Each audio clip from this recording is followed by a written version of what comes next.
Hello and welcome back to the Cinch YouTube channel, where today I'm driving this, the new Mercedes EQE 500. This is the big, luxurious one, and we're going to be driving it on the roads of Milton Keynes and just outside to see if this is worth all that cash.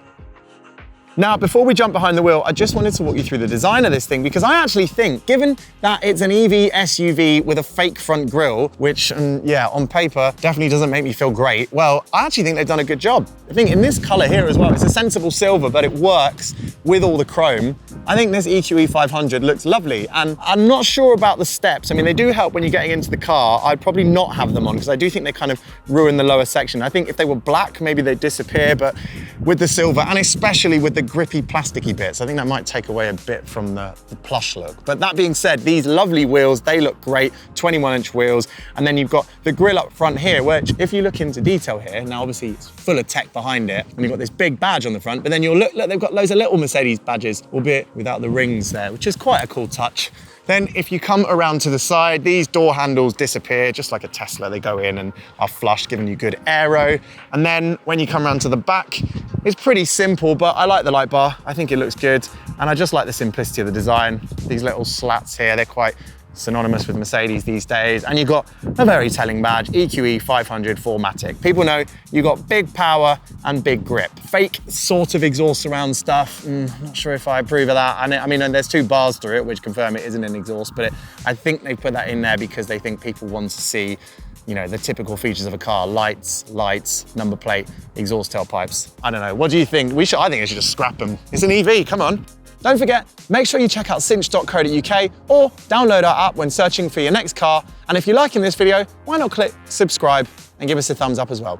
Okay, so welcome to the interior of the Mercedes EQE 500, a brand new electric SUV. I've not even driven the base level EQE, so I've jumped straight into the big one. And yeah, it is massive on the roads. It feels like I'm driving a luxury flat. And I mean that not just in the sense of scale, but also in the number of features this thing has. It's almost like it's got your posh kitchen, your posh living room, and your posh bathroom all packed into this. And I'll explain why a little bit later on. But first, it rides very well indeed. There are some pitter-patters to the suspension over some of the smaller bumps, but it's never a thud, it's just like a little tap. So it's a very comfortable suspension setup on this car, and because I've got the most powerful electric powertrain, that is then coupled to a lot of acceleration. Whoa, that's up to speed limit right away. A lot of acceleration. But then you've also got powerful brakes, so it feels, while it's a big car, and like I said, it feels like a flat on wheels, it will stop like this. Yeah, really well. So it is entirely under control of itself, whether you're going in a straight line with your foot to the floor or whether you're hammering on the brakes. As for the Benz, well, I can see, while it's quite comfortable and is absorbing the bumps, it really absorbs the big bumps. The speed bumps are just completely ironed out. Around a corner, because you've got this all-wheel steering at lower speeds, I can feel at lower speeds the car actually really rotates, and if I slow right down, there's no one around me. The car turns really, really well and really sharply. It's very agile at lower speeds. Then at higher speeds, it feels extremely stable. Now, an interesting thing I've noticed is you've got paddles behind the steering wheel, but they are not as they would be were this, for example, a blown V8 model with a high power output. In this car, like lots of other electric cars, these control your regenerative technology. So if I come off the accelerator now, I've got it in basically no regen, and it rolls along like I'm in a modern automatic, which is to say it effectively feels like I've dipped the clutch and I'm just coasting along. But anyone who drives an EV knows that is not the most sensible way to drive an EV. Really, you should make use of the regen, at least when you're on lower speed roads. The motorway, you might want to keep up the momentum and turn it all off. But on lower speed roads,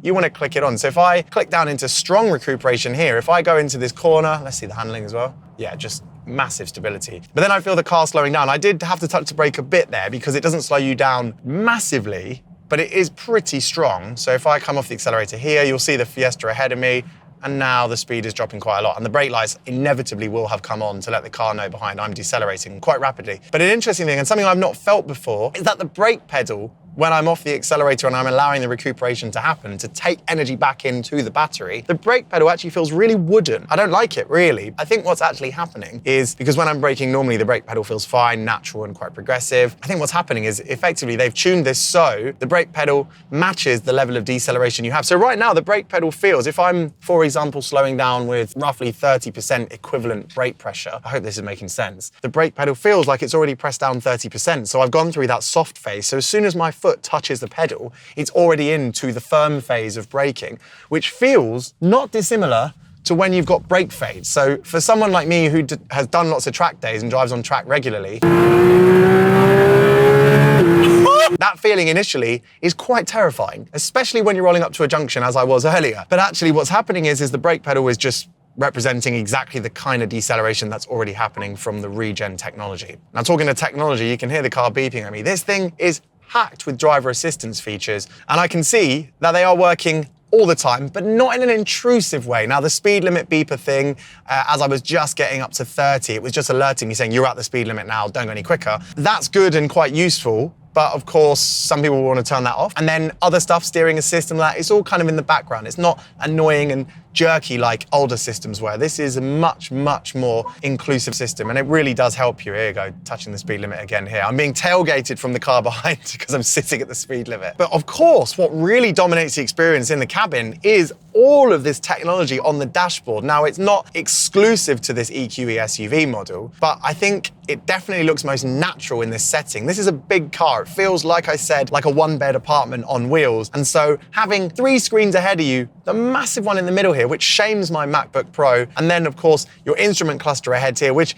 isn't much smaller than an iPad, and then the passenger even has their own screen in this particular car because it is spec'd up to the nines. Well, yeah, it feels like a real high-tech experience. And I really, really like the augmented reality and the way it's displayed on this screen here. Because you've got all this space, Mercedes has been able to provide you with the maximum view of a traditional map while also providing you with a large vision of your augmented reality display, which is really useful. It really just explains where you are, where you need to put the car, and even gives you the road names. So if you're listening to sat nav or you know there's a road you need to go down, that's really useful. Very, very handy. And I'm sure even in town, that's going to be useful when there are loads of roads close together and you can't figure out whether it's that left or that left you need to take. Right, let's feel the speed bump with the softer suspension.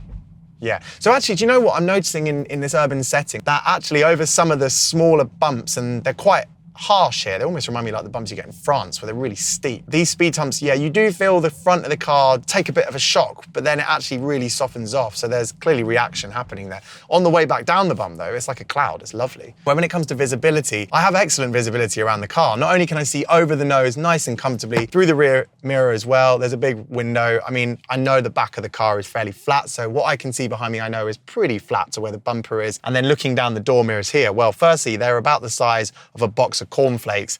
And secondly, they can see really wide, but also really high and low. So I can actually see the wheel while also at the same time see quite a lot of the sky, which is going to be useful for those who are nervous about curbs when parking, but also like to have a good view of the road. Shall we do a turning circle test? Come on, let's use this little U-turn point here. Slow right down, no one around me. Oh, turns on a 50p coin. That's brilliant. That's a really good turning circle given the scale of this thing. So good, in fact, that I'm just going to do another one here.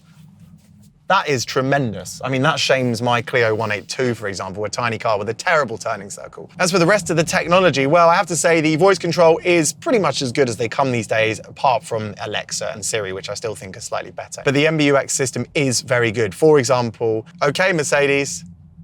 How can I help? Can you turn down the heating by a couple of degrees? I'm getting a bit hot. I always try to set the perfect temperature for you. Okay, have you set it? Okay, Mercedes. Not available. Okay, that. You know, I said it works really. Oh God. So it does work pretty well, but. Excuse me. Okay, Mercedes. Okay, Mercedes, that's enough. Oh God. Yeah, I mean, it works when you know what to say. Let me give it one more go. Okay, Mercedes. How may I help you? Turn down the heat. I'm reducing the temperature to 23 degrees. We're going to go a bit lower than that. But it does work in those circumstances. I think when you understand how to talk to it, it's like a new partner, isn't it? Anyway, now we're going onto a slightly quicker road. I'm going to put my foot down. Oh, that's quick. Yeah. So rapid, brakes are really good. Actually, I noticed there I didn't have any regen happening, and the initial dead phase of the brake pedal is quite strong.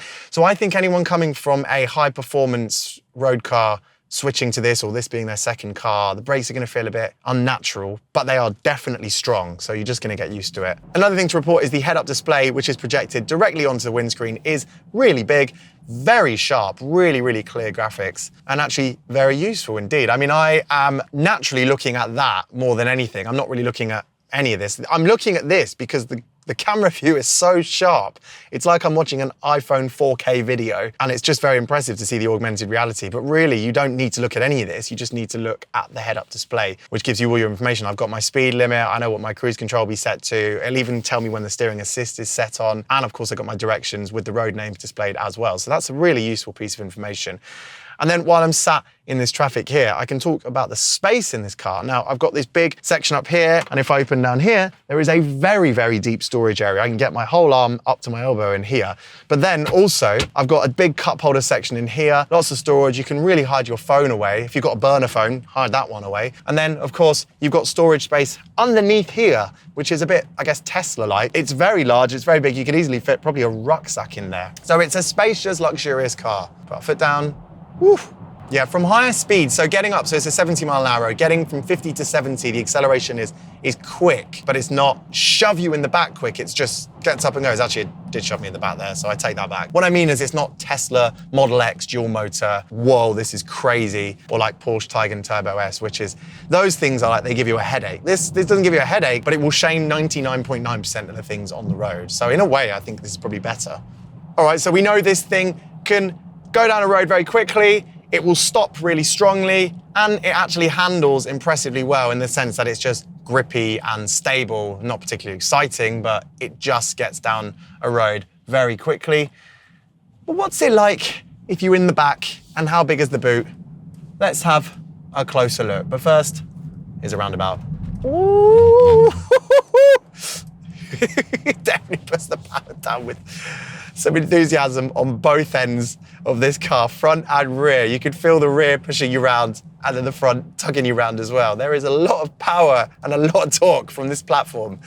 Anyway, yeah, back seats. So in the back here, now firstly, the view actually is really commanding. You've got, because these seats are quite slim up ahead of me here, you should be able to see that actually I seem to have a wider view than normal from the rear of a car. Also, because it's such a wide car, I've just got a really good view that way.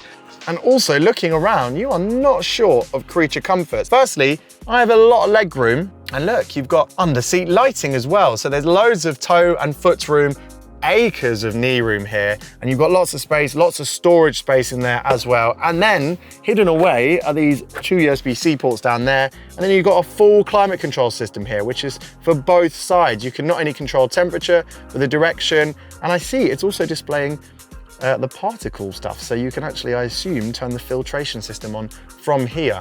But yeah, in terms of space, you ain't short of it. And look, with that big panoramic sunroof above as well, it just feels so spacious. I mean, I've got so much room on top of me here and so much to the side as well. Shall we see what it's like in the middle? Okay, so again, acres of headroom, loads and loads of knee room again, and actually loads of foot room as well, because down here, if I use this camera, you'll see that I have no central tunnel. So if I tuck that up there, all right, yeah, I can't get my feet up completely, they're a bit crushed, but yeah, I can put my feet together like that, and then if not, I can push them up here. And then there's still lots of room down there for your passengers' feet. So it's a very spacious middle seat as well, and it feels pretty wide. I mean, you'll be touching shoulders just a bit, but this is a proper 5-seater. And there's also a generously sized ski hatch for those who head to the mountains on their winter getaways. When you open the electric tailgate of the EQE, you are greeted with a big boot, but also 2 bags for charge cables, which is initially disappointing. But lift up the floor and you'll find lots of space, certainly enough to swallow those charge cables in their bags, leaving you with a boot that's easily large enough for a family's holiday suitcases, or perhaps 2 large dogs. Still, if you need more room for luggage, the EQE can also support roof racks. Anyway, let me know what you think in the comments below. Did you like this car? Do you think this is just a big, silly, powerful SUV no one needs? Or, like me, do you think actually, when it comes to EVs, if you need an SUV, for example, because you travel down to a ski resort now and then in the winter, well, I think you could probably say this is a great option. Let me know, and of course, if you enjoyed the video, click the thumbs up and subscribe if you haven't already. We'll be back with more cars, including more Mercedes, because I'm about to go and jump in one now.